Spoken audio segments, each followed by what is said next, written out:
the best recycling system in the world. They recycle 80% of their waste. The education system of Finland. Finland has the best education system in the world. Every child is equally educated. And by the way, in 1970, they had a crummy education system. They set out to have the best education system in the world and then created it. And it goes on and on. It says, imagine the arts and culture of New York and the access to parks of the mountains that Seattle has and blah, blah, and the food of Tuscany, and it lists 50 cities and something amazing going on in that city, and says, imagine we put those all together. And the reason I did that was because each one of those things is real. You know, Italy really does have amazing food, and San Francisco really does have amazing recycling, and Singapore, by the way, has an astounding housing system where there's no homeless and everybody is housed, because they tie their housing finance and their pension system together so that your pension plan, actually you're investing in your unit. Anyway, bottom line is everybody is housed in really good middle class housing. So the point is, it's not one city, it's taking elements of every city, and if we could put those all together. And the reason for it is, the reason I'm drawing on places where these things really happened is because we could really do all these things in our cities too. Yes? So you mentioned the lack of vision as a Right. primary stumbling block. Yes. So we've looked to, cities and states have even looked to the federal government Right. to really have vision around topics like affordable housing.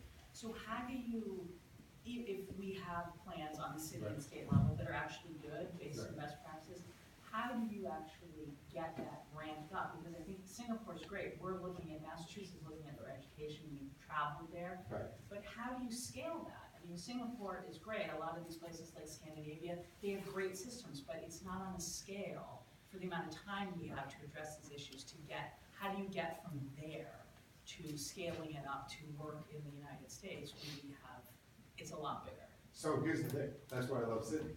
Because the question is, how do we scale things up? And it's very hard to solve a 300 million people problem.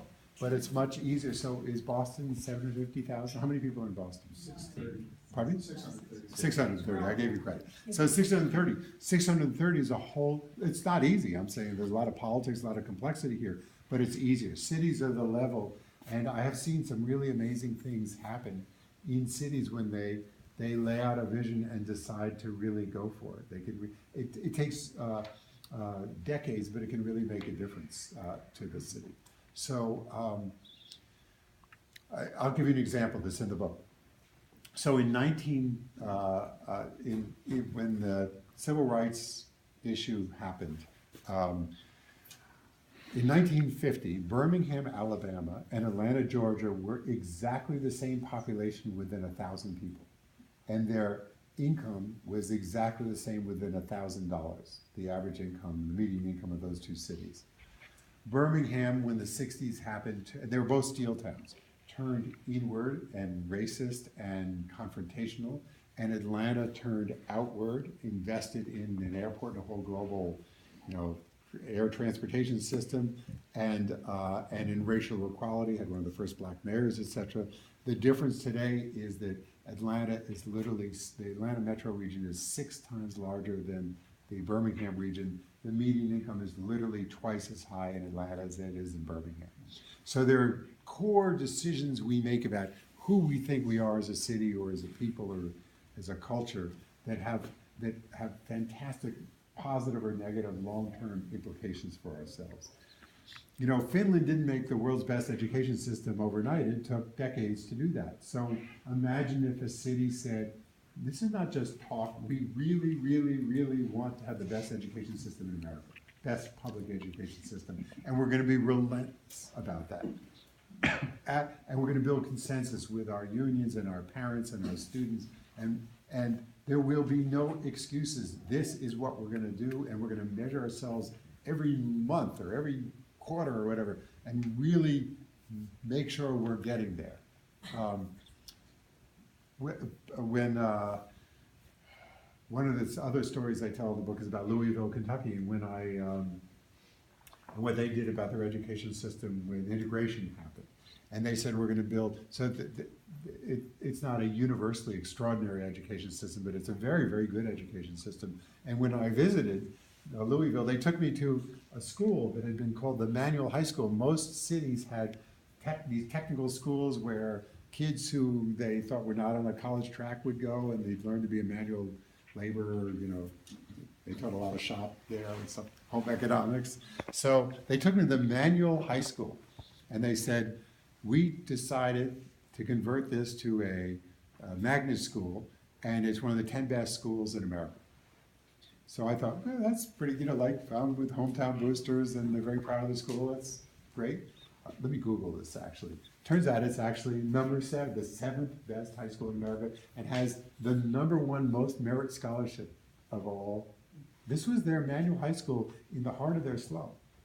So if we have a vision and the will, I believe part of our problem is we go, well, we can't really get that much done. The federal government won't let us. We have these problems with that problem. It's hard. Believe me, it is hard. I get all that. Every excuse is true. But if somebody has the best education system in America, let's make it be Boston.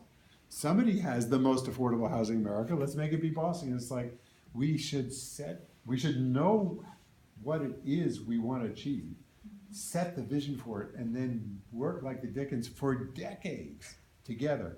What happens is, as you begin to make progress, it's really politically it's so hard. But as you begin to make progress, you begin to shift culture, there's a positive feedback that happens as people begin to see good things happening. And it grows and grows and grows and grows and builds upon itself.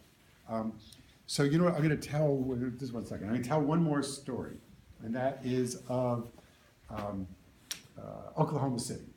So one day, 15 years ago, a guy named Mick, I forgot his last name, becomes mayor of Oklahoma City, and the next day he opens somebody hands him Men's Health magazine, which has ranked the fittest and fattest cities in America, and says Oklahoma City's the fattest city in America. And he goes, I don't want to be mayor of fattest, I didn't run to become mayor of the fattest city in America. How do we solve this problem? I have no clue. So he asks his chief of staff runs around, comes back and says, the answer is you need to be a walkable city, you need people to walk. He says, how do you do that? He says, you need sidewalks and street trees and places for people to walk and blah, blah, blah. The mayor sells the vision. We're gonna stop being the fattest city in America. And he gets the people of Oklahoma City, he's a Republican mayor, this is a conservative state, to vote for a sales tax increase. And he spends it building wider sidewalks and beautiful street trees and putting a fantastic new library downtown. And everything he does with amazing excellence.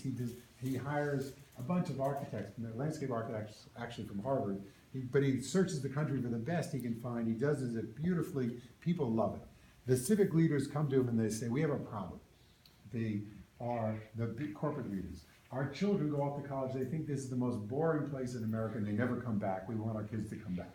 And so he goes, researches it, and he says, we need to take all our old loft buildings, all warehouse buildings, and convert them into hip new loft districts and have bars and music and all this stuff.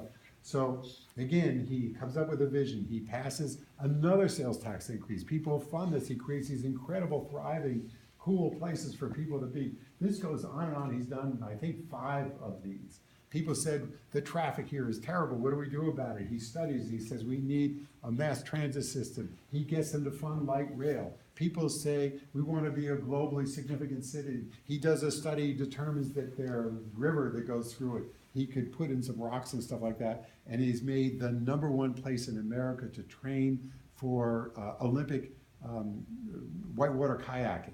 And then, by the way, not only that, he said, like the building, the boathouse that goes with it, he hired like a Pritzker Prize winning architect. It's an incredibly modern, hip, beautiful looking building. What's happened, what he has done over 15 years by delivering with excellence is these people, every time he does a bond issue, they vote to pass. These people are raising their taxes in Oklahoma City to make their city a better place because there's a vision that's being realized and they can feel it happening and they believe in it and they go for it. Yes? Thank you. You mentioned the need to reimagine the balance between humanity and technology, and that a whole new sense of orchestrating visions Right. would help to do that. Right. You also mentioned that the symbolic thinking might be a key to that. Right. What tools for all the students here should they be using to be able to bring into their own minds the mental skills to do what you're proposing? Thank you. Great question. So the number one mental skill I recommend for all of you is meditation. Meditation, actually, there's a whole lot of neuroscience, really interesting neuroscience about what meditation does and how it shifts the brain. We are very, very reactive. In a more volatile emotional time, we're even more reactive. That comes from the hippocampus, the emotional centers of our brain. The prefrontal cortex is where we do strategic planning. It's where we do long-range thinking. It's where we imagine. It's where we have the capacity to envision. And we know that actually prayer and meditation shift our brain from one side to the other or help us rebalance these. So it's an ancient, but there are many modern meditation methods too. It's an ancient system that actually turns out to be essential for us to have the mental capacity to be ready for the future. And then anything that involves symbolic thought. So arts and culture, creating, playing music, playing in a band, composing, painting, poetry, all these things, we almost treat them as though they are the flavors of civilization. They're the surpluses, they're the frosting on the cake. They're not. They're actually the cake. And the reason I tell you this is that, humans were a bunch of hunter-gatherers who were in 75,000 years ago, they believe there are only 5,000 of us. We were a pretty irrelevant species. And then we developed this next level of symbolic thought, which allowed us to speak, gave us words. And when we could use words that could represent past and future, represent ideas, this capacity of symbolic thought unleashed us. It's what allowed us to begin to work better as groups to say, hey, you do that, and I'll lift that, and we'll all create something that has never been created before. So the symbolic thought is actually the mental capacity from which civilization arose.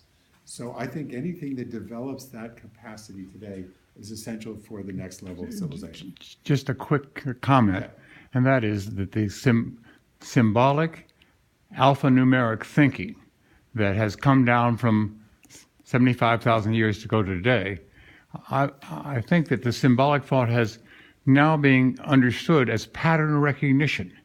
And the power of pattern recognition for music, for pictures, for objects in the real environment, particularly the city, can provide a framework that will help people think better. So pattern recognition is very important, and there is an article by the author Siddhartha Mukherjee in the April 3rd edition of the New Yorker magazine about pattern recognition in medicine.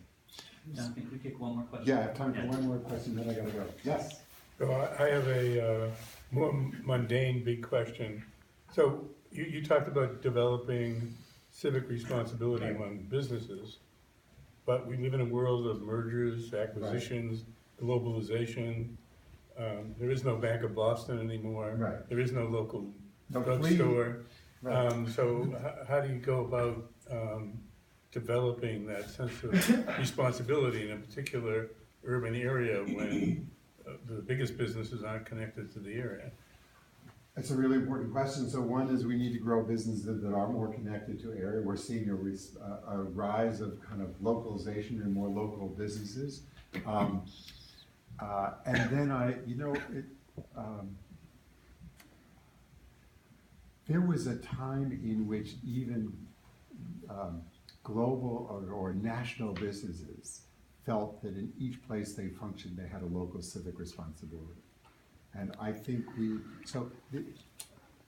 need to call upon that again. And I think we need to call upon that again. I think it's essential. I'm going to thank you all. I'm going to move to the back of the room. If anybody wants to buy a book, my publisher will be very happy. I'm happy to sign them for you.